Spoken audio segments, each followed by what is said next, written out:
Asap tebal mengepul dari sejumlah lapak pedagang di kawasan Pasar Pagi Jalan SMK, Pinang Sia, Taman Sari, Jakarta Barat yang terbakar Jumat siang.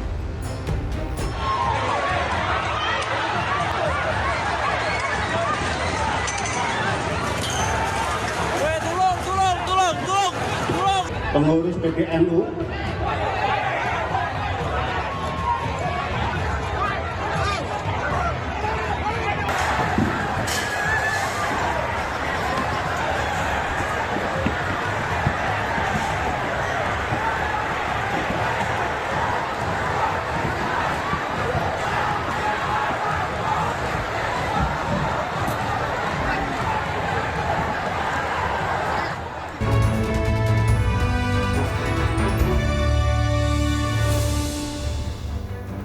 Selamat sore, kita berjumpa lagi di iNewsroom, ruang memperdalam informasi yang aktual dan komprehensif. Saya Abraham Silaban.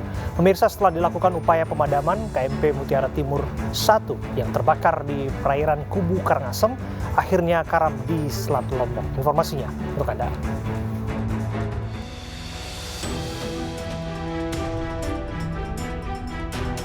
Setelah dilakukan upaya pemadaman dengan melibatkan sejumlah kapal, KMP Mutiara Timur 1 yang terbakar di perairan Kubu, Karangasem akhirnya tenggelam di perairan dekat Selat Lombok.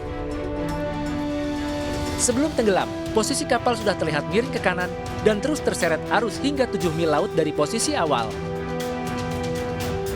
Posisi kapal semakin miring hingga bagian draft kapal menyentuh permukaan air laut. Kamis sore sekitar pukul 16.50 waktu Indonesia Tengah, KMP Mutiara Timur 1 akhirnya karam di perairan Karangasem dekat Selat Lombok. Usai menerima laporan, pihak KSOP Karangasem mengimbau para nahoda kapal yang berlayar di sekitar perairan tersebut untuk mengecek ke areal posisi kapal dan memastikan kapal sudah tidak terlihat lagi di permukaan laut. Dari kejadian itu kapal dalam kondisi sudah miring, makin miring, terus ada asap tebal dan tak lama kejadian cukup cepat. Kapal langsung terbalik dan tenggelam. Sebelumnya KMP Mutiara 1 terbakar di Selat Lombok pada Rabu sore. Kapal dengan 235 penumpang dan 25 ABK ini bertolak dari Pelabuhan Tanjung Wangi, Banyuwangi, Jawa Timur menuju Pelabuhan Gilimas, Lembar, Nusa Tenggara Barat. Sementara itu puluhan kios di Pasar Pagi SMK Tambora, Jakarta Barat terbakar. Kebakaran diduga berasal dari korsleting listrik dari kios yang berada di bawah jembatan layang.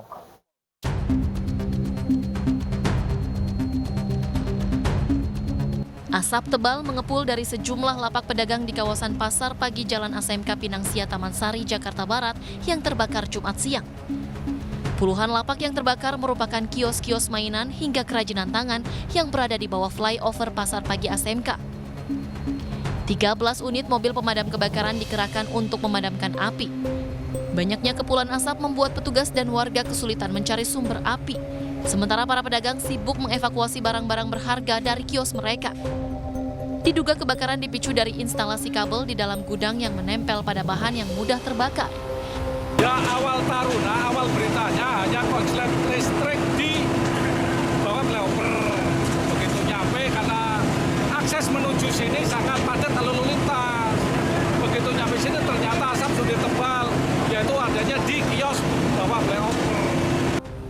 Dalam peristiwa ini sedikitnya 20 kios cenderamata, pakaian, masker, dan mainan terbakar. Tidak ada korban jiwa, namun kerugian akibat peristiwa ini diperkirakan mencapai ratusan juta rupiah.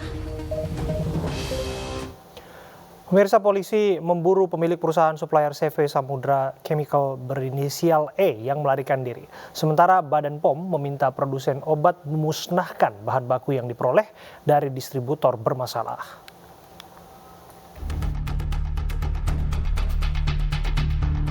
Bareskrim Polri memburu pemilik perusahaan supplier CV Samudra Chemical berinisial E yang melarikan diri. CV Samudra ini ditetapkan tersangka kasus peredaran obat sirup yang menyebabkan penyakit gagal ginjal akut hingga menyebabkan ratusan anak meninggal dunia. Selain CV Samudra Chemical, Polri menetapkan PT Avi Pharma sebagai tersangka dalam kasus gagal ginjal akut ini. Polri menyebut bakal menggali keterangan pemilik CV tersebut terkait penyediaan bahan baku obat sirup yang memiliki kandungan etilen glikol dan dietilen glikol yang melebihi batas.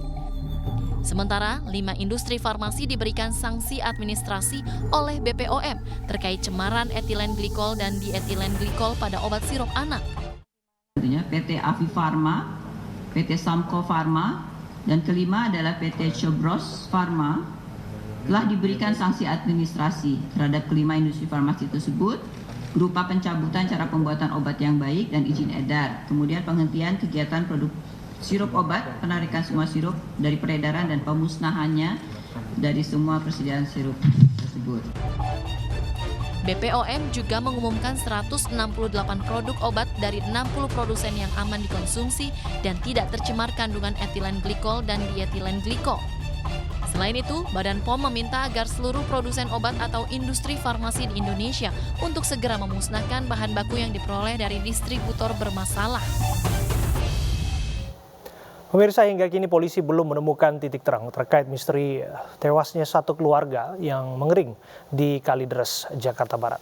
Polisi pun melibatkan sejumlah ahli untuk menggali fakta-fakta kematian.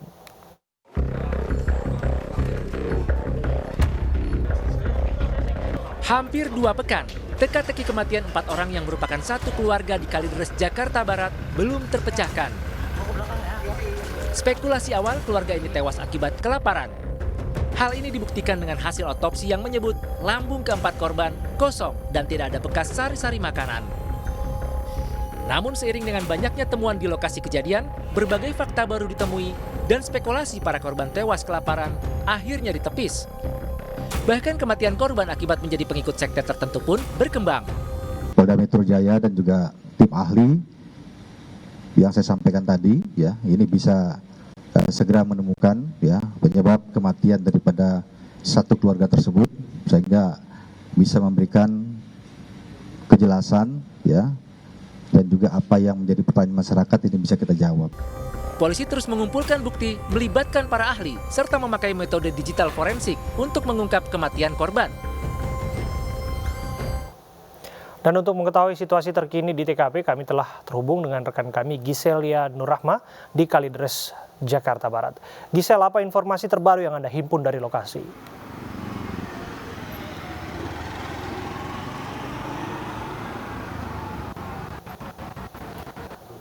Ya, selamat sore Abraham dan juga pemirsa. Pasca meninggalnya 4 orang yang merupakan satu keluarga secara misterius di perumahan Citra Garden 1 Kalideres beberapa waktu yang lalu, untuk update terbaru pada sore hari ini baru saja disampaikan oleh Kabid Humas Polda Metro Jaya yakni Kombes Pol Endra Zulpan bahwa saat ini kasus kematian dari satu keluarga Kalideres ini sudah ditangani oleh Direskrimum Polda Metro Jaya dan juga Polres Jakarta Barat yang sudah melakukan olah TKP-nya pada hari Rabu 16 November kemarin. Untuk olah TKP-nya sendiri kemarin melibatkan para ahli psikologi forensik, Puslap-4, penyidik kepolisian dan juga beberapa ahli lainnya. Sementara itu pihak kepolisian sendiri juga sudah memeriksa beberapa saksi, yakni kedua anak dari korban yang tinggal di Bekasi, kemudian ada juga 2 security komplek, ketua RT dan juga petugas PLN yang sempat berkomunikasi via WhatsApp dengan salah satu korban. Sementara itu untuk temuan di TKP sendiri seperti bedak bayi, kapur barus dan juga lilin masih dalam penelitian kepolisian. Dan juga pemirsa, keempat korban yang terdiri dari RG, DF, RM dan juga BG juga sudah dilakukan otopsi, di mana hasil akhirnya masih harus menunggu dari tim ahli yang masih terus bekerja.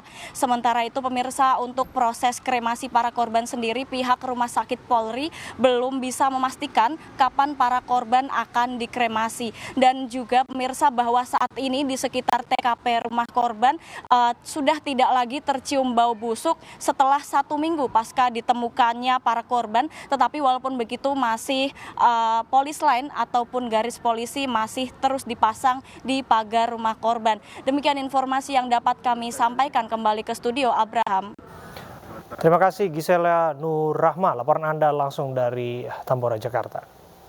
Kalideres maksud kami, dari Jakarta. Pemirsa, alasan kemapanan ekonomi menepis dugaan penyebab kematian satu keluarga di Kalideres adalah kelaparan. Namun alih-alih menepis penyebab kelaparan, justru dugaan yang muncul adalah sekte tertentu.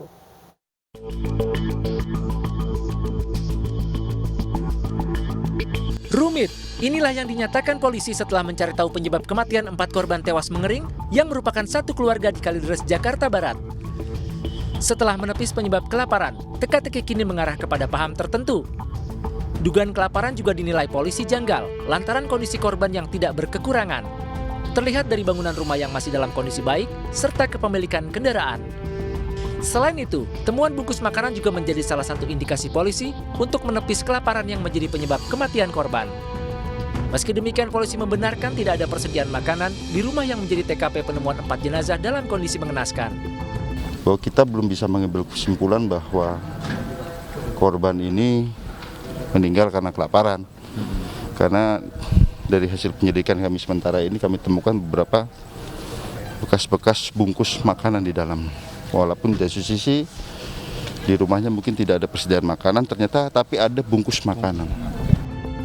Tim penyidik sudah mengantongi beberapa temuan, salah satunya terkait mobil atas nama Budianto Gunawan yang telah dijual yang bersangkutan ke showroom di sekitar TKP.